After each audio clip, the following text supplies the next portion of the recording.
What's up, everybody? Eugene Man Roberts here. This is another episode of Town Hall Meeting with the Mayor. And today, I get to sit down and talk to my family, my blood family, my cousin, my big cousin, percussionist extraordinaire, producer, and he sing. Y'all know that.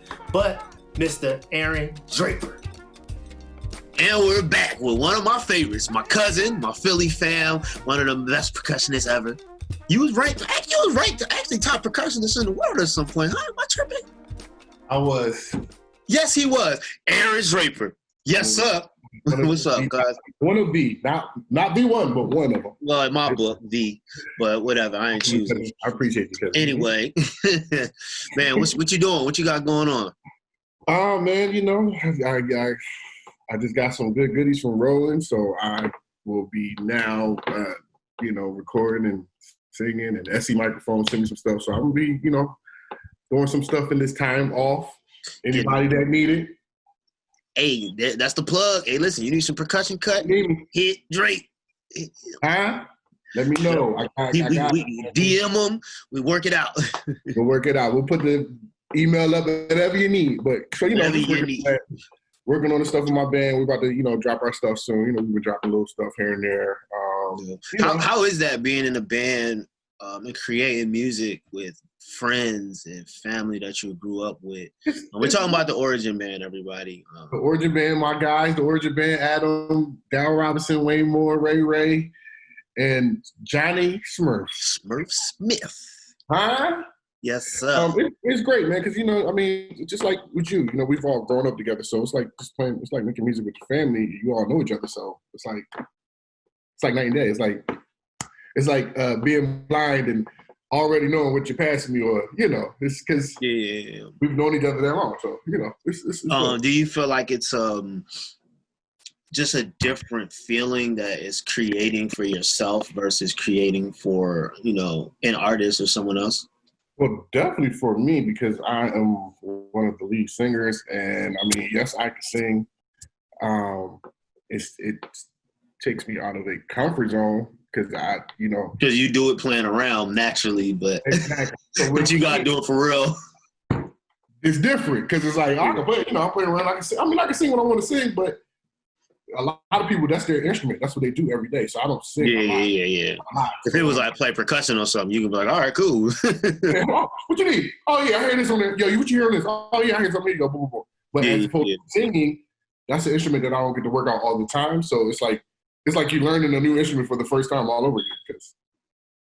Yeah, you don't sing every day, Yeah. You gotta learn your register, what notes you can hit, and then once you start singing more, then it's like, all right, you get comfortable because you. But then you try to take one, and then it'd be like, you try something that you thought you heard your favorite singer, or you heard in your mind, or you heard your favorite singer do it. You'd be like, so yeah, about that. That ain't it.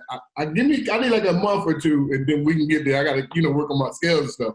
But, people don't know a lot of that is just working on, scales and your breathing and, Yeah. I did take light vocal lessons when I was younger. So if I could, maybe if I'd have kept going at it, I may have been, but whatever. That's neither here or there. So what's something you could talk about as far as with percussionists and drummers that are at home that are like working and wanting to build into having a career or being, doing sessions or doing anything? Like what advice and what direction?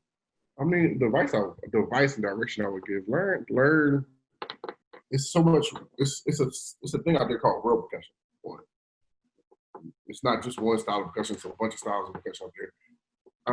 Learn it. Get to learn it. Get familiar with it. Take yourself out the comfort zone. Like right now, I'm weekly on Wednesdays I get together with a couple of percussionists, Darius Fentress, Doc Gibbs, Dom, and my man Timothy Robinson, and we get together and we talk drums, we talk life, make videos right now. Me, I'm familiar with some stuff, but I'm not. So right now we're doing Wah Code right now. And, we're just going down the line and just, sharpening iron, iron sharpening iron, so it's each one teach one. Each one teach one. So, this is the perfect time for, those up and coming, trying to learn or want to know what it is, to do your homework and study and figure out what it is would set me apart from the rest, or what it is that would make me be great in a setting with a bunch of other musicians where I lock in and I'm like sounding like this because, and making myself like needy. You know what I'm saying? Yeah. I think that was like my main. So what would you say about the evolution of just gear and how, it went from, all acoustic to now it's like you kind of got to have some electronic chops in your life, like just as a percussionist and a drummer, like speak on that.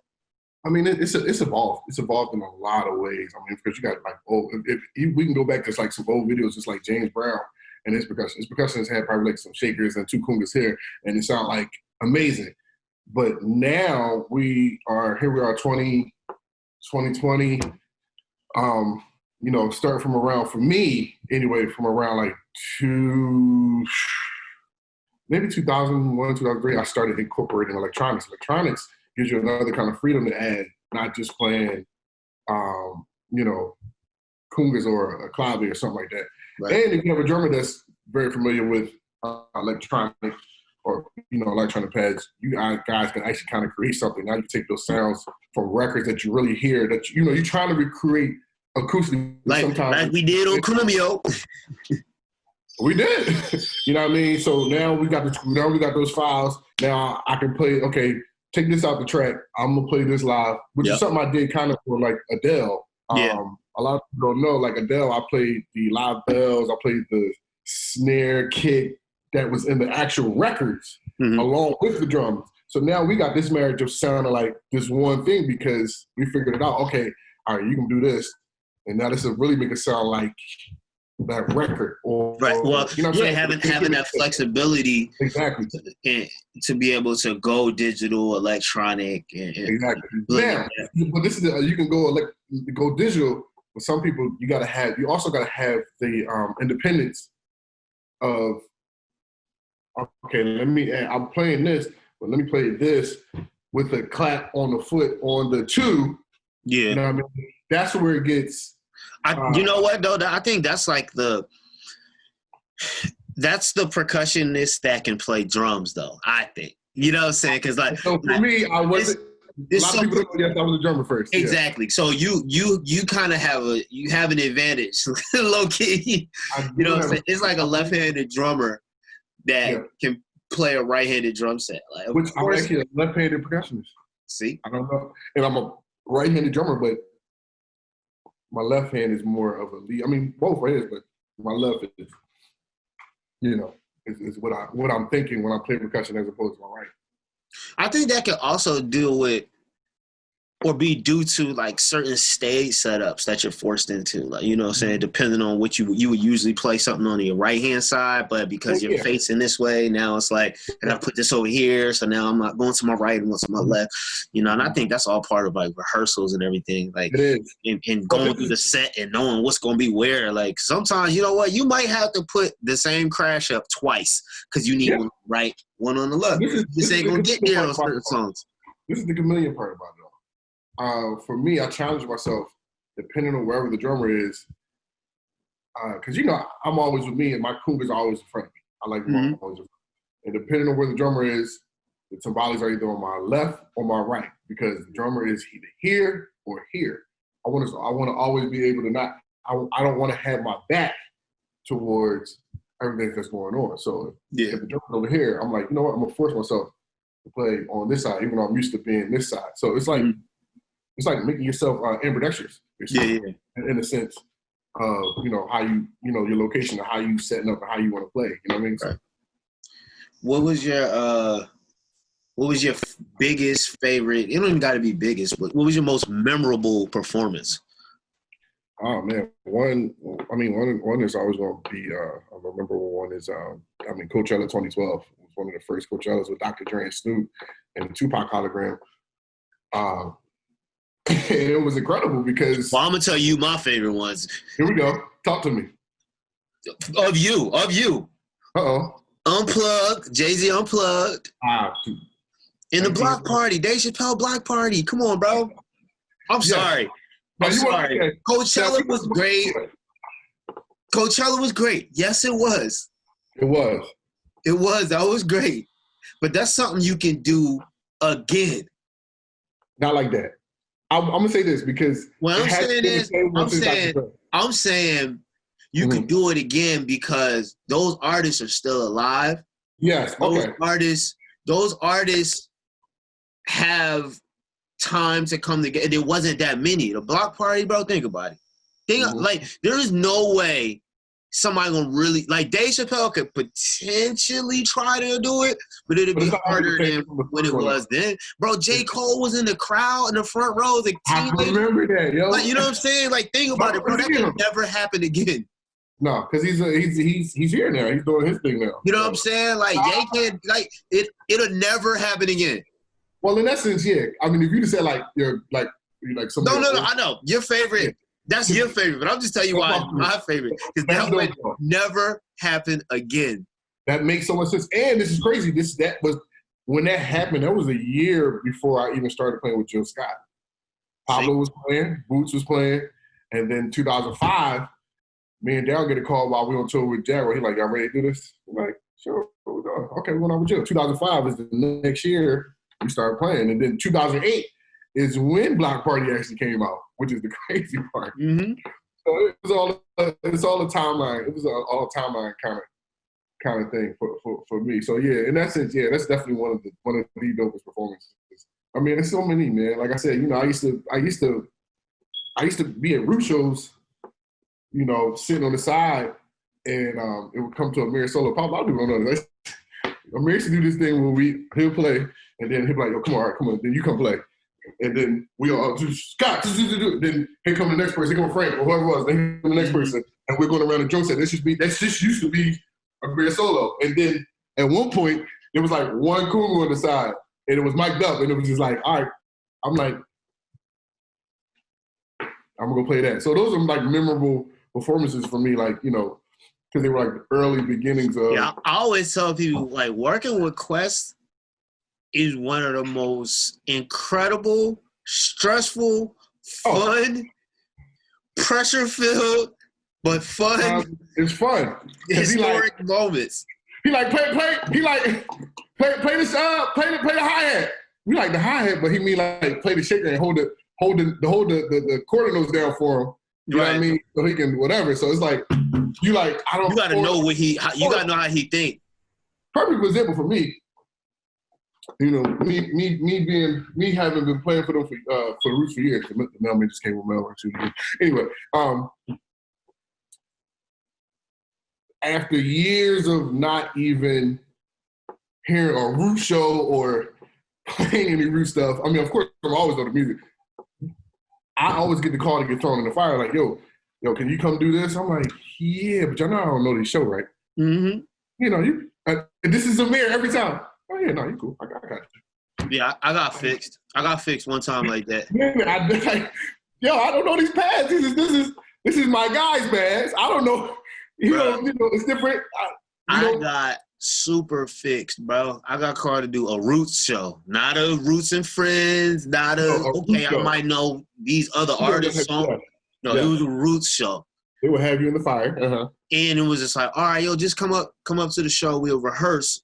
And then a couple songs would be good. I was like, all right. Got on the phone and he's like, just worry about these couple songs. Don't worry about just worry about these. I was like, all right, whatever. I'm like, let me learn all of them though. Right. So we get up there and he was just like, oh, you playing by yourself, James? Come on, it's just you. I'm like, yeah. He's like, oh yeah, so you gotta play all these songs. I'm like, yo, bro, listen. Worry about these. No. Right. So, you know, it's always like that thing. But again, But it's fun though too at the same time because Amir is always with you with that mic. Like he's always talking to you constantly. Oh yeah. But that's the thing though. If you've ever seen a person play with you, we all know this. If you ever see somebody share the stage with the Roots more than once, you survived the fire.